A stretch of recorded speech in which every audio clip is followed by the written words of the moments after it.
فرمایا یہ مرنے والا اپنے کفن کا بھی مالک نہیں،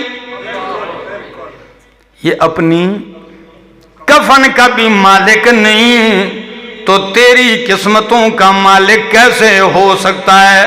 اسی لیے تو میں اکثر کہتا ہوں کہ کہیں نخل مرقد کی چھاؤں میں سجدے،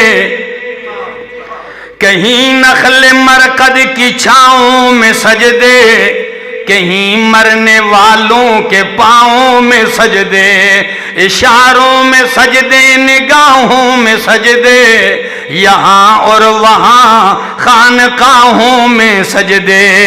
کسی شاعر نے تبھی تو کہا یہ قبہ پرستی کا پامال سجدہ، یہ قبہ پرستی کا پامال سجدہ، مزاروں پہ جا جا کے ہر سال سجدہ۔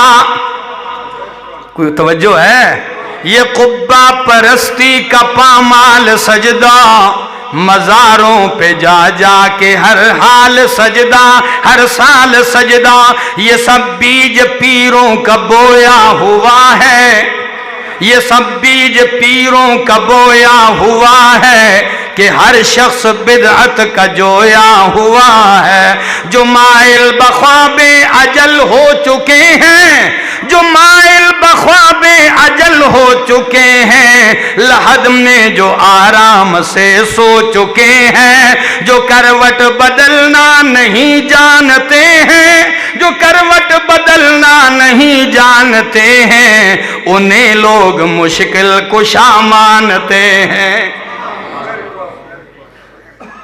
فرمایا لہو ما فی السماوات وما فی الارض، اسی کا ہے جو کچھ آسمانوں میں ہے، جو کچھ زمین میں ہے۔ من ذا الذی یشفع عندہ، کس کی طاقت ہے جو اس کے ہاں سفارش کر سکے؟ کس کی جرت ہے جو اس کے ہاں سفارش کر سکے؟ جیسے لوگ کہتے ہیں نا یہ زبردستی چھوڑا لیں گے، کیا؟ ہاں ساڑی سندہ نہیں تے انہاں دی موڑدہ نہیں، زبردستی۔ فرمایا نہیں، من ذا الذی یشفع عندہ، کون ہے جو سفارش کر سکے اس کے ہاں؟ الا باذنہ، اگر کرے گا بھی تو کس کی اجازت سے؟ اللہ کی اجازت سے کرے گا۔